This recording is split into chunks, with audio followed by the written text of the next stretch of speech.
Hi, this is Jim McCarthy, and today I'm discussing Neverland, The Life and Death of Michael Jackson, written by myself and illustrated by Brian Williamson, published by Omnibus Press. Deciding on what to focus on in an 80-page, as this was, colour, larger format graphic novel was quite difficult actually. Michael Jackson's story probably really needed 200 pages, to be honest. It was so... Even though he died at the age of 50, which is young, I believe, even for these days, he crammed so much into that life that it was very difficult to give, in some ways it was difficult to give equal space to certain kind of key elements of his life. But the intro to his life I thought was very important because of the Motown Records connection.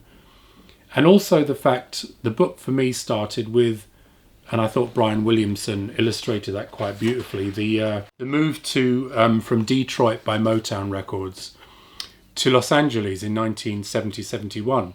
And I actually have one of the musicians, I show the kind of bit of backstory about Motown, how they were the biggest independent black-owned record label. It really made it huge. I mean, much bigger than Stax or some of the other kind of black music labels that were in existence at that time. It was very important to see. I made a point of having James Jamerson, the legendary Motown bassist who played on so many of the great records that came out, Marvin Gaye, Martha Reeves, the Supremes, and many more, the Temptations, Smokey Robinson, bemoaning their move to Detroit because really Motown became a different company when they moved to LA. And it was also at that time that they did discover the Jackson 5, of whom Michael Jackson was, I believe, the 9-year-old or 10-year-old singer. So in answer to that, it was very difficult to try and shoehorn all of the incredible events that happened in Jackson's life into this size of a book. But I hope I managed to emphasize a lot of the major stuff that really did happen. I think for me, the central notion of the book, the thread that kind of ties it together, is the incredible amount of conditional parenting that he had. He had a very domineering father, Joe Jackson, that he was beaten quite a lot as a child, and also the whole family were kind of trained to become sort of good musicians at quite an early age, to be able to sing well, to be able to dance properly. This page, for example, to me, by Brian Williamson, his art, it really shows the kind of the inner world of Jackson in a series of thought bubbles, with the outer world of his father, Joe Jackson, kind of saying things to him that are quite derogatory, and his reaction internally to those, and him covering himself up with scarves around his faces because he thought his nose was too big. And again, we made him look kind of quite fisheye lens in this panel here, where his nose looks, and obviously where he's actually had his first nose job. There's an incredible shot in the book.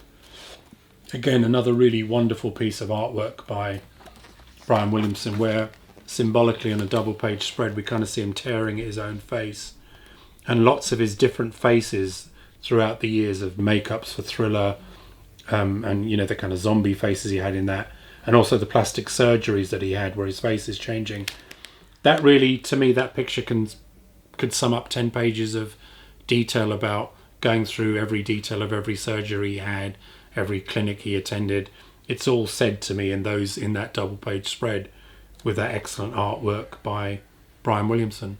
The whole area of his death also is a strange thing, where he's contracted to, I believe, 50 or more shows in London at the O2, which seemed to me to be somebody in his physical state would have been almost impossible to have achieved.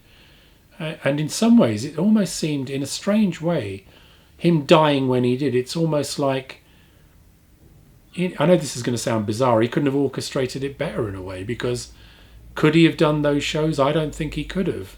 And obviously there was a lot of money riding on those shows taking off, unbelievable amounts of money. So it seemed to me that he almost died in a kind of, not pre-arranged way, but almost, it kind of seemed to me the ultimate escape for him, really. It really did his way out. I'm not saying he engineered it, we'll never know. But I think there was such a lot of chaos and confusion around him towards the end, and mounting money problems. He'd obviously spent a lot of money on all these court cases. It was obviously, he was under the most unbelievable pressure, and I hope that the graphic novel in the colour large format colour format we used kind of shows that visually and in the script writing.